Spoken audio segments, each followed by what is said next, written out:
नमस्कार दोस्तों, वाची के मंच से एक बार फिर आप लोगों का स्वागत है। आज का हमारा जो चर्चा का विषय है वो है सांप्रदायिकता।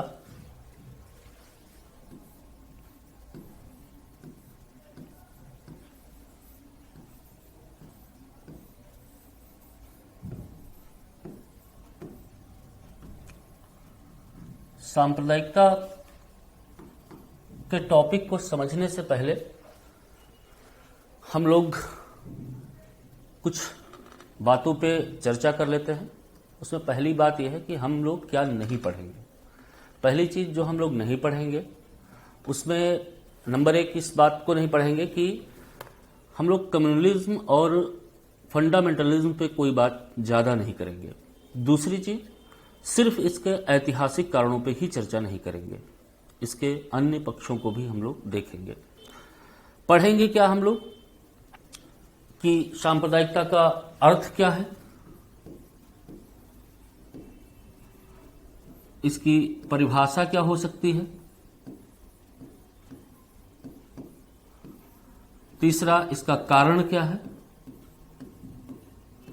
इसके प्रभाव क्या है और इसका समाधान कैसे हो।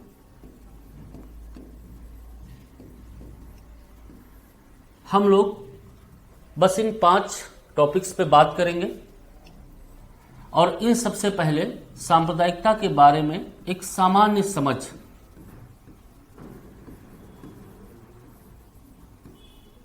को विकसित करेंगे।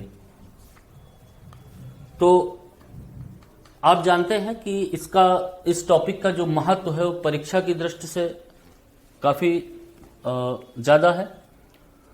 और उसका कारण क्या है कि ये पेपर फर्स्ट में भी, यूपीएससी के पेपर फर्स्ट में भी पूछा जाता है, पेपर सेकेंड में भी ये टॉपिक है।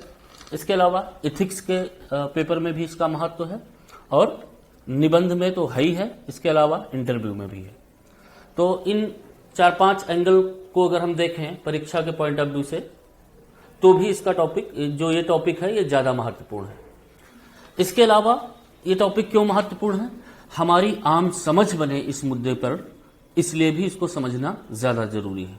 क्योंकि यह मुद्दा सिर्फ एक मुद्दा नहीं है, सिर्फ एक समस्या नहीं है, बल्कि कहीं ना कहीं इस मुद्दे ने हमारे जीवन को प्रभावित किया है। कहीं ना कहीं हम दुष्प्रभावित हुए हैं, परेशान हुए हैं सांप्रदायिकता को लेकर। तो इस विषय को समझना हम सब के लिए उतना ही जरूरी है जो परीक्षा की तैयारी करते हैं और जो परीक्षा की तैयारी नहीं करते हैं। तो आइए, कुछ भी कहने से पहले हम लोग एक छोटा सा वीडियो देखते हैं। दरवाजा खोला, देखा सरहद के उस पार से कुछ मेहमान आए हैं। आंखों से मायूस थे सारे चेहरे, सारे सुने सुनाए, पांव धोए, हाथ धुलाए, आंगन में आसन लगवाए और तंदूर पे मक्की के कुछ मोटे मोटे रोट पकाए। पोटली में मेहमान मेरे पिछले सालों की फसलों का गुड़ लाए थे। आंख खुली तो देखा घर में कोई नहीं था। हाथ लगाकर देखा तो तंदूर अभी तक बुझा नहीं था और होठों पर मीठे गुड़ का जायका तक चिपक रहा था। खराब था शायद, खा भी होगा।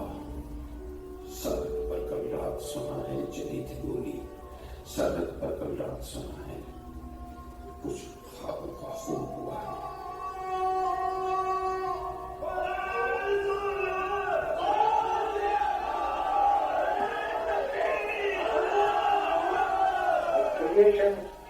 Of the new state has raised a tremendous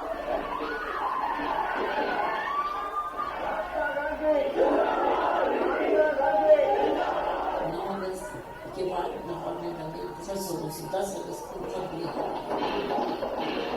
और जब कभी ट्रेन रुकती थी किसी वजह से भी, हमसे ये कहा जाता था कि तमाम खिड़कियां बंद कर दो।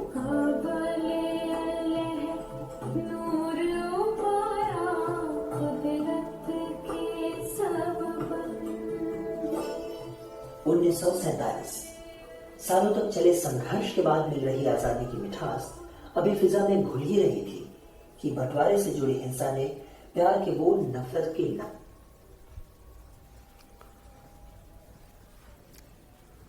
तो अभी आपने जिस वीडियो को देखा है, ये इसका संबंध भारत के विभाजन से है। जिस दिन हम लोग 14 अगस्त को राष्ट्रीय विभीषिका दिवस मनाते हैं, ये वीडियो उसका उसी दिन का है, जब आज़ादी के उत्सव मनाने की बेला थी और उस समय विभाजन की विभीषिका के दंश ने पूरे भारत को स्तब्ध कर दिया था। इस वीडियो को देखकर आप सहज ही अंदाजा लगा लिए होंगे कि जब सिर्फ उस दौर की तस्वीर को देखने के बाद हमारे मन में इस तरह का दर्द उभरता है, तो जिन लोगों ने झेला होगा उनकी क्या दशा हुई होगी। उनको आज भी कहीं ना कहीं अपने घर की याद, अपने घर की माटी की महक या उसकी याद सता ही रही होगी। तो कहने का मतलब यह है कि जब ये त्रासदी घटित हुई तो सांप्रदायिकता को लेकर के प्रायः दो तरीके के विचार सामने आए। पहला ये कि क्या सांप्रदायिकता सिर्फ हिंदू और मुस्लिम के बीच लड़ाई का नाम है?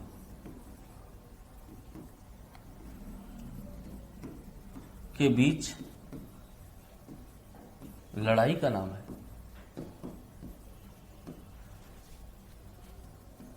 दूसरा कि शायद अब इस तरह की घटनाएं ना हो, अब ऐसी घटनाएं ना हो, क्योंकि दर्द इतना ज्यादा लोग झेल चुके थे कि ऐसा लगता था कि देश सबक ले चुका है, कि अब सांप्रदायिकता जैसे तत्वों को ज्यादा बढ़ावा नहीं मिलेगा। ये दो ही तरह के प्रश्न उस दौर में सामने है, और इन दोनों पे सबसे पहले हम लोग इस प्रश्न को लेते हैं कि क्या सांप्रदायिकता हिंदू और मुस्लिम के बीच लड़ाई का नाम है? क्योंकि ज्यादातर जो सांप्रदायिक दंगे हो रहे हैं, जब कभी कुछ भी ऐसा होता है, कोई कम्युनल राइट्स, तो उसमें आप देखेंगे हिंदू और मुस्लिम आबादी बड़ी संख्या में भाग लेती है। या इस प्रश्न को थोड़ा ये बदल दें, थोड़ा सा बदल के देखें कि आखिर हिंदू और मुस्लिम के बीच में एक मनमुटाव क्यों है, क्यों उनके मन आज भी नहीं मिल पा रहे हैं। तो इस प्रश्न का उत्तर जानने के लिए हम लोग थोड़ा सा इतिहास का सहारा लेते हैं। अगर मैं बता देता हूं कि अगर इस पे आपको कुछ ज्यादा अध्ययन करना है, जो कि करना भी चाहिए, कभी समय होगा तो हम लोग उस पे और एक व्यापक चर्चा करेंगे। आप रामधारी सिंह दिनकर की संस्कृत के 4 अध्याय किताब पढ़ सकते हैं, और उसमें उसको बहुत बखूबी और तर्कों के साथ समझाया गया है।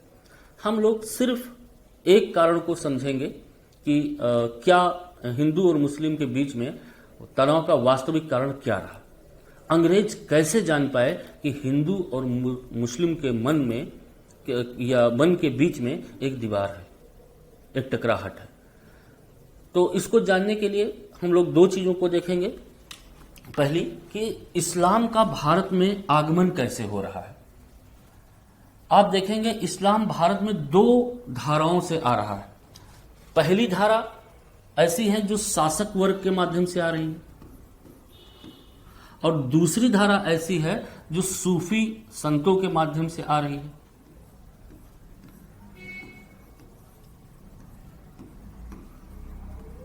इस्लाम का अब जो भारत में आगमन हो रहा है, एक शासक के माध्यम से आ रही है जो शासकों के साथ आ रही है, और दूसरी विचारधारा जो है वो सूफी संतों के माध्यम से आ रही है।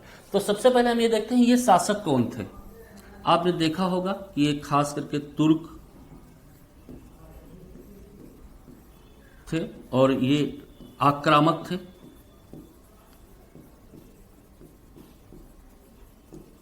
और इनका जो मेन उद्देश्य था वो क्या था? लूट।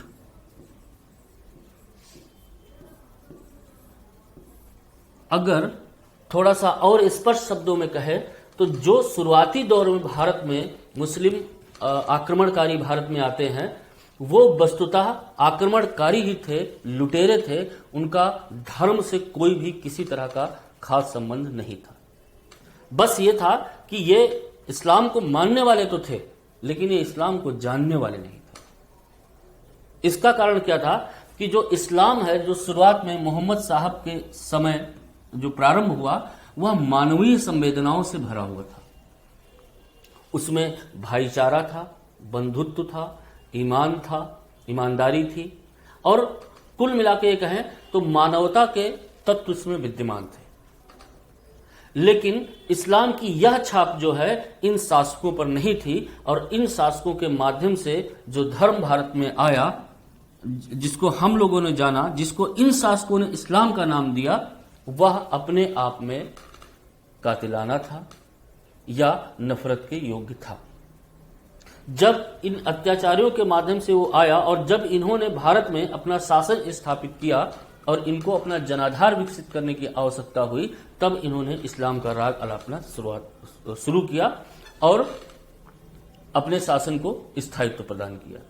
लेकिन तब तक भारत की बहुसंख्य हिंदू आबादी यह महसूस करने लगी थी कि जो यह इस्लाम धर्म है ये और कुछ नहीं, बस आक्रमणकारियों का एक औजार है। या ये कह लें कि हिंदुओं ने जिस इस्लाम को जाना वो मानवीय संवेदना से भरा हुआ नहीं था, उसमें नफरत और हिंसा के तत्व विद्यमान थे। तो प्रारंभिक दौर से ही हिंदुओं ने मुसलमानों को एक घृणा की नजर से या नफरत की नजर से देखा। बाद में क्या हुआ, जब इनका शासन खत्म हो गया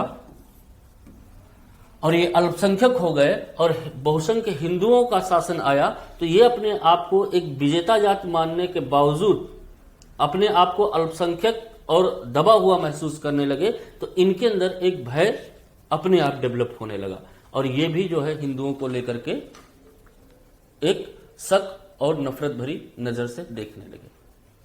हालांकि उस दौर में सूफी संतों और भक्ति धाराएं जो भारत की थी वो काफी हद तक इसकी छवि को सुधारने का काफी हद तक प्रयास किया, लेकिन ये उतना प्रभावी नहीं हो पाया क्योंकि ज्यादातर वो धर्म प्रभाव में आ जाता है जो शासक का हो। तो यह धारा हमेशा कमजोर ही बनी रही। हालांकि अंग्रेजों के आने से पहले भारत में किसी भी प्रकार के सांप्रदायिक दंगे नहीं पनपे। उसका कारण था कि अकबर जैसे शासकों ने कई स्तर पर सर्वधर्म संभाव जैसे तत्वों को प्रमुखता दी और उसको समाज में स्थापित करने का प्रयास किया। तो कोई इस तरह से हमको बड़ी घटना देखने को इतिहास में नहीं मिलती। जब अंग्रेज भारत में आते हैं और 1857 की क्रांति होती है और अंग्रेजों को अपनी सत्ता हिलती हुई सी नजर आती है, तब उन्होंने ये सोचा कि कैसे हम इस भारत की विराट शक्ति को कमजोर करें ताकि हम शासन कर पाए। अक्सर आपने सुना होगा कि लोग कहते हैं divide and rules. Divide and rule ये फाइनल थ्योरी थी। इसके पहले की एक थ्योरी जो अंग्रेजों ने अपनाई वो था डिवाइड एंड वीक। तो डिवाइड एंड वीक करने के लिए उन्होंने हिंदू और मुस्लिम के मन के बीच में जो यह मन मुटाव था इसको पहचाना और इस दरार को खाई में बदलने का प्रयास किया। और इसके लिए उन्होंने सबसे पहले मुस्लिमों को अपना जो है मोहरा बनाने का प्रयास किया। 1906 में मुस्लिम लीग की स्थापना हो जाती है। 1909 में उन्हें उस पृथकता को एक संवैधानिक अधिकार दे दिया जाता है। 1919 में इस पृथकता को और विस्तारित किया जाता है और 1919 से 1937 का जो दौर है, इस दौर में कई सांप्रदायिक संगठनों का विकास भारत में होने लगता है। 1937 का चुनाव होता है, सांप्रदायिक दंगे भड़क उठते हैं और अंततः 1947 में भारत का विभाजन हो जाता है, जिसकी विभेदिका को अभी आपने पर्दे पे देखा है। तो कहने का मतलब यह है कि ये जो सांप्रदायिकता है इसका इतिहास उतना पुराना नहीं है आज जितना पुराना इसको बताया जा रहा है। अब एक चीज और उभर के सामने आती है कि क्या ये जो सांप्रदायिकता का विकास हुआ भारत में और अंततः भारत का विभाजन हो गया, यानी धर्म के नाम पर अगर कोई देश बन रहा है, संप्रदाय के नाम पर अगर देश का निर्माण हो रहा है, तो यह विश्व की पहली घटना थी। क्या यह सिर्फ हिंदू और मुस्लिम के बीच की लड़ाई थी? क्या एक सोची समझी चाल नहीं थी? क्या इसमें कोई आर्थिक कारण नहीं थे? क्या इसमें किसी का अपना स्वार्थ नहीं था? अगर हम इन मुद्दों पे सोचें तो हमको पता चल जाएगा कि सांप्रदायिकता सिर्फ हिंदू और मुस्लिम के बीच की लड़ाई का नाम नहीं है। दूसरी चीज, एक बात साफ हो जाती है। और इसको और भी हम प्रमाणित कर सकते हैं कि आप देखेंगे कि 1948 में एक हिंदू नाथूराम गोडसे ने एक महात्मा कहलाने वाले महात्मा गांधी को गोली मार दी थी। या 1984 के दंगे जब होते हैं तो उसमें सिखों का एक क्रांतिकारी रूप या जो भी है एक सांप्रदायिक रूप हमको देखने को मिलता है। उसके बाद आप और आगे बढ़ें, कश्मीर से कश्मीरी पंडितों का पलायन 1990, 1992 बाबरी मस्जिद का विध्वंस, 2002 गोधरा का कांड, इसके अलावा 2012 मुजफ्फरनगर की घटना, 13 असम हिंसा, और फिर आप देखेंगे कि अंततः 2020 अभी दिल्ली में ही दंगे हुई सांप्रदायिकता को लेकर के। तो जो विभीषिका के समय जो दो विचार आए थे कि क्या यह हिंदू मुस्लिम के बीच की लड़ाई है या अब इस तरह की घटनाएं नहीं होंगी, ये दोनों ही अंदाजे गलत साबित हुए। एक तो बात हमको मोटा मोटी सांप्रदायिकता के बारे में समझ में आ गई कि ये सिर्फ हिंदू मुस्लिम नहीं है और यह प्रक्रिया लगातार आगे बढ़ रही है, तो चिंता का विषय भी है। अब इसके दूसरे पक्ष को हम लोग देखते हैं। कुछ लोगों का मानना है या साधारण रूप से सभी लोगों का मानना है कि सांप्रदायिकता का संबंध जो है बेसिकली धर्म से है। सांप्रदायिकता का जो संबंध है वो बेसिकली धर्म से है। ऐसा क्यों माना जाता है? ऐसा इसलिए माना जाता है कि धर्म के अपने आप में कई रूप हैं।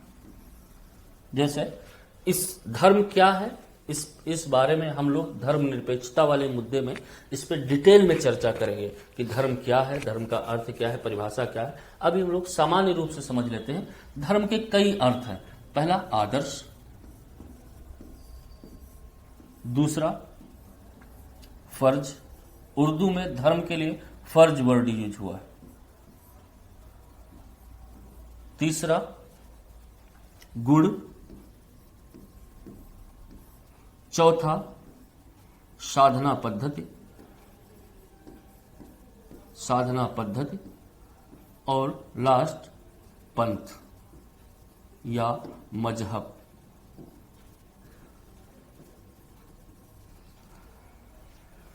आप देखेंगे कि धर्म आदर्श क्यों है?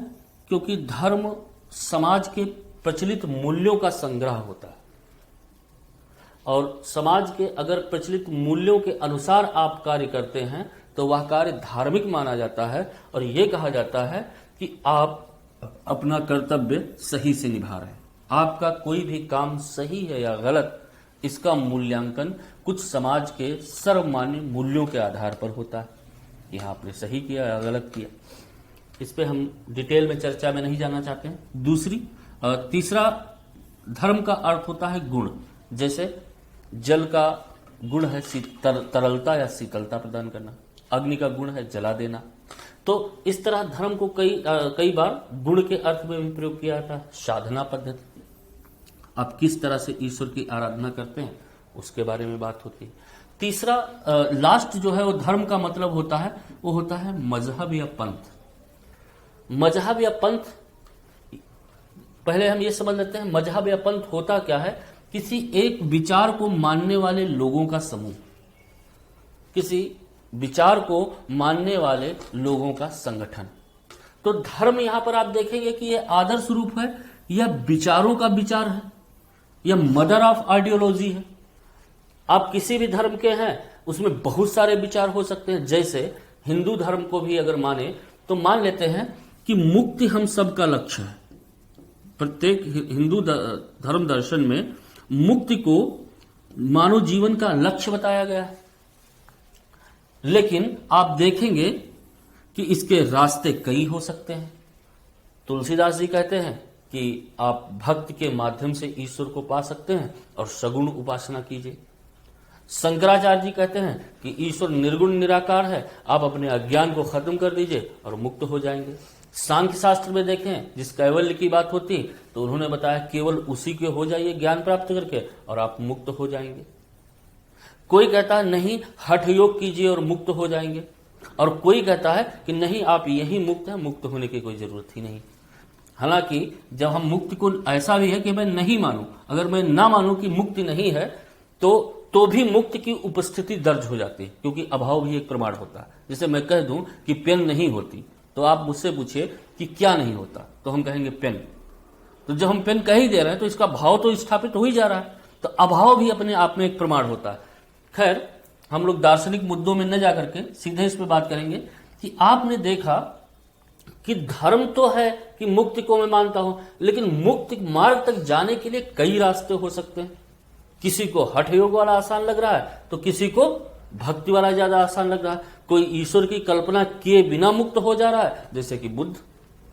उन्होंने क्या कहा, योखो रागक्षयो दोहक्षयो मोहक्षयो इदम निब्बानम बुझित, ये पाली भाषा में, कि इसका राग दोष मोह ये सारा कुछ जल के नष्ट हो जाता है, वह महा निर्वाण की प्राप्त कर लेता है।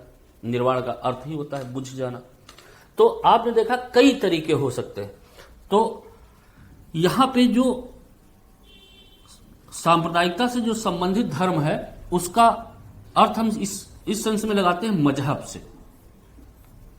मजहब या संप्रदाय,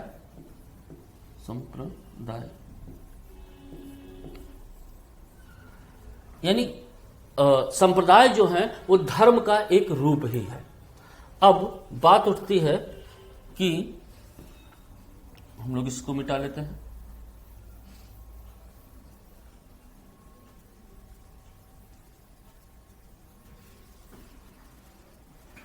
कि संप्रदाय क्या है।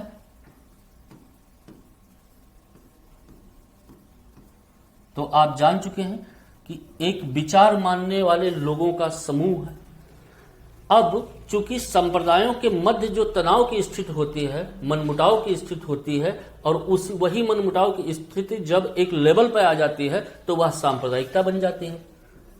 तो इसका मतलब यह हुआ कि संप्रदाय धर्म से जुड़ा है, धर्म जो है वो संप्रदाय धर्म से जुड़ा है, या धर्म से संप्रदाय जुड़ा है, और संप्रदाय से ही सांप्रदायिकता निकली है। इसीलिए यह जो है वो सांप्रदायिकता का जो मुद्दा है वो धर्म से संबंधित है। इसको भी हम लोग अभी समझते हैं। इससे पहले एक बात हम लोग समझ लें कि क्या संप्रदाय का बनना गलत है, क्या पंथों का बनना गलत है।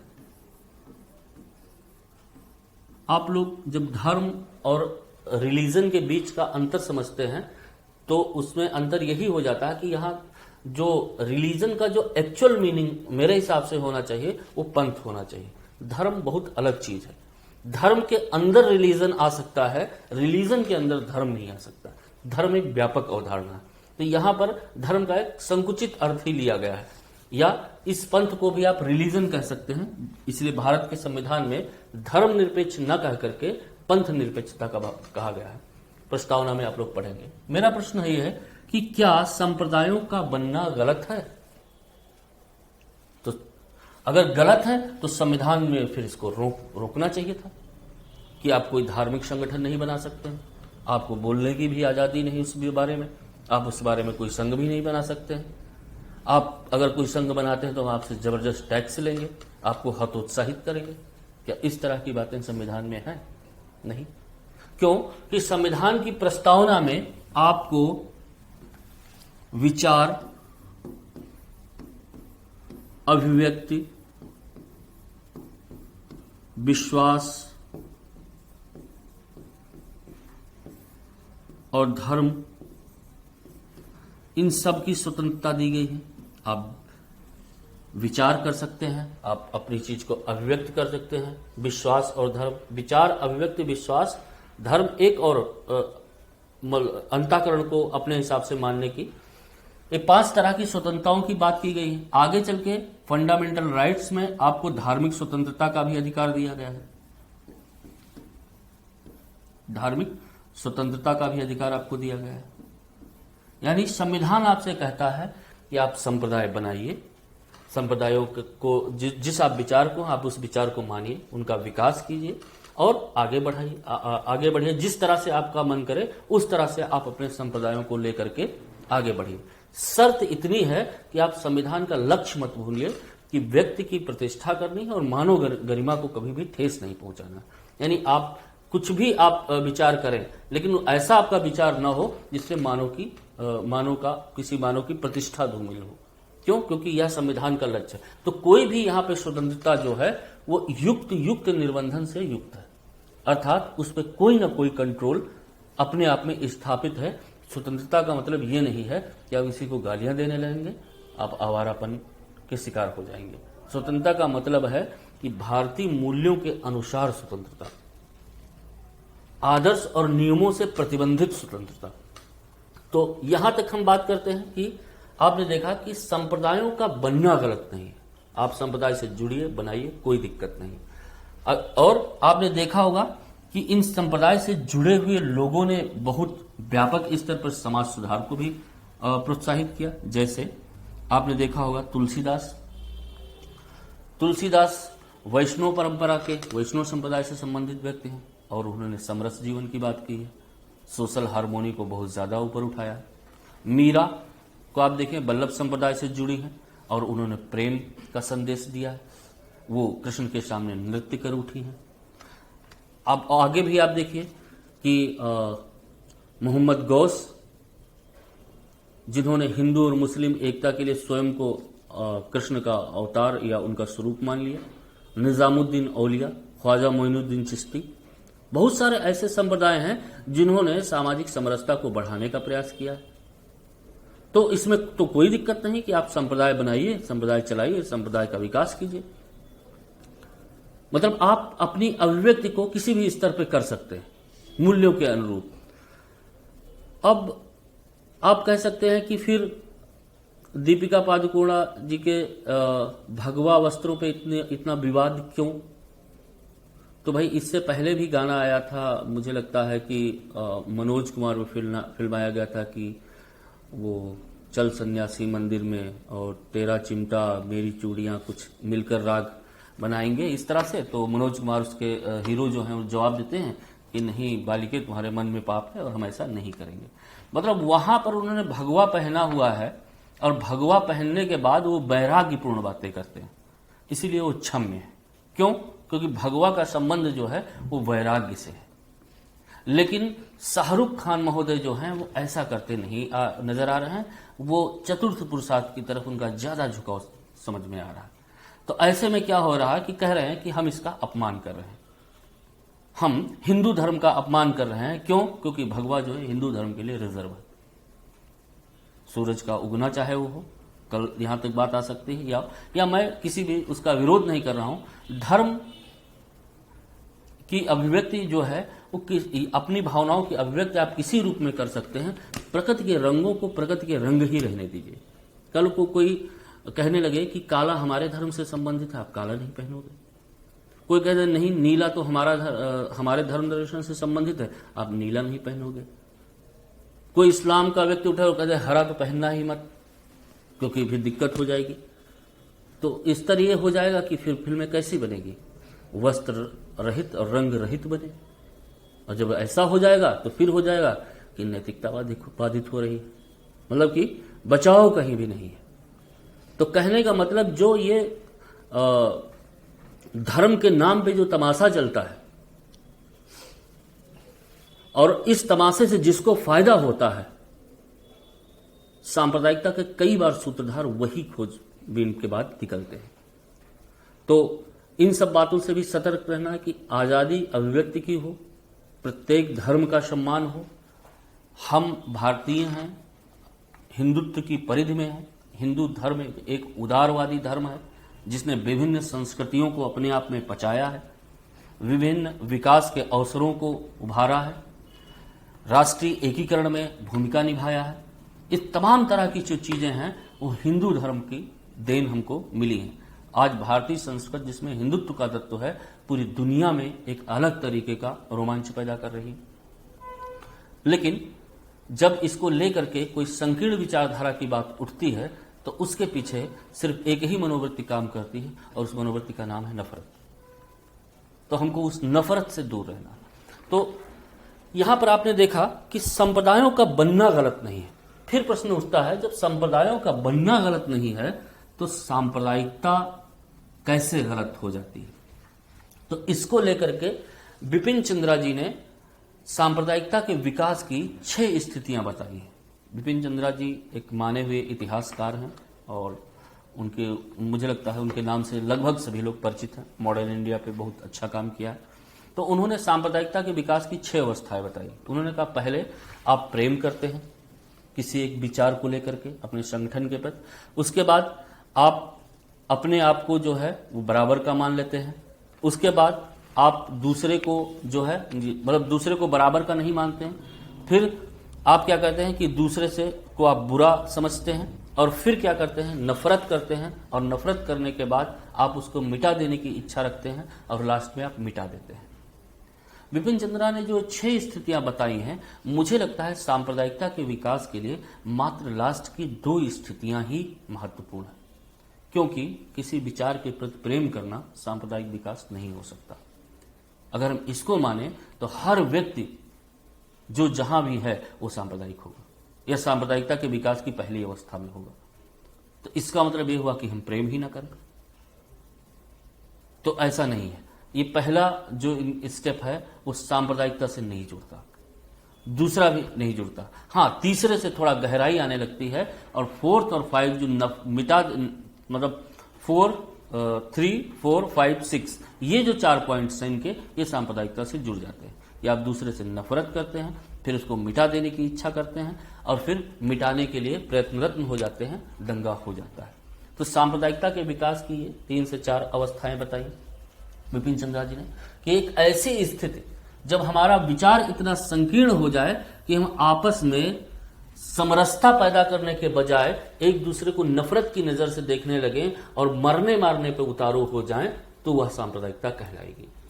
दूसरे एक और राइटर हुए हैं, सीवी भ्रामरी करके उनका नाम है। उन्होंने कहा कि सांप्रदायिकता कभी भी अचानक से नहीं होती, और खास करके भारत में सांप्रदायिकता जो है वो अचानक नहीं पैदा होती, ये सुव्यवस्थित होती है और सुनियंत्रित होती है, वेल मैनेज्ड और वेल प्लान्ड होती है।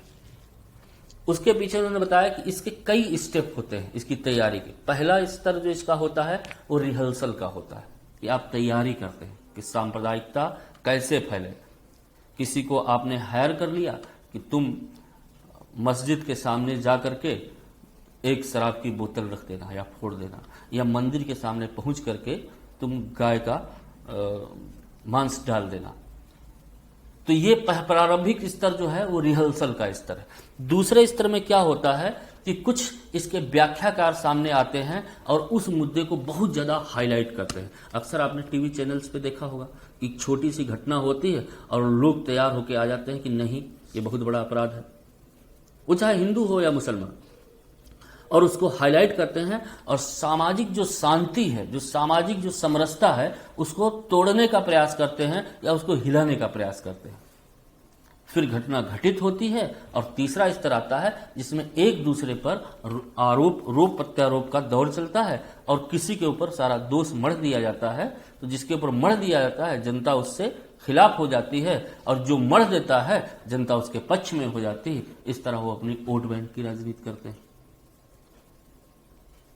तब आपने देखा, अब आप समझ सकते हैं कि सांप्रदायिकता का जो मुद्दा है वो सिर्फ धर्म से जुड़ा मुद्दा नहीं है। इसके पीछे धार्मिक ऊर्जा या आध्यात्मिकता काम नहीं कर रही है। इसके पीछे जो चीज काम कर रही है वह सिर्फ और सिर्फ है लेकिन निहित स्वार्थ। वो चाहे आर्थिक स्तर का हो, चाहे सत्ता का लालच हो, चाहे समाज को विखंडित करने का भाव हो। और अगर ये सब इतना कर रहा है तो सांप्रदायिकता का मुद्दा जुड़ता है सीधे सीधे आंतरिक सुरक्षा से या राष्ट्रीय एकीकरण में बाधा से। तो यह मुद्दा धार्मिक, अगर ऐसे कहें कि धार्मिक भी है, सामाजिकता से भी जुड़ता है, अर्थ से भी जुड़ता है, संस्कृत से भी जुड़ता है, आंतरिक सुरक्षा से भी जुड़ता है, और राष्ट्रीय एकीकरण की एक समस्या के रूप में भी इसको जाना जाता है। तो मुझे लगता है कि अब आप सांप्रदायिकता को लेकर के एक मोटा अंदाजा लगा चुके हैं कि वास्तव में सांप्रदायिकता क्या है। अब प्रश्न उठता है कि अभी तक हम लोगों ने, जो मेरा पहला स्टेप था, एक सामान्य समझ डेवलप करना, वो हो गया। अब हम लोग इस संपूर्ण लेख को 2 स्तर में हमको इसको लिखना है, भूमिका और मुख्य विषय।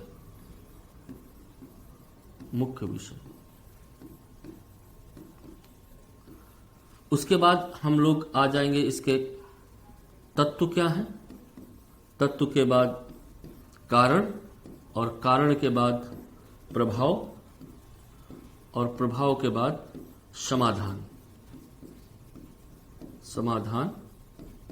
और निष्कर्ष।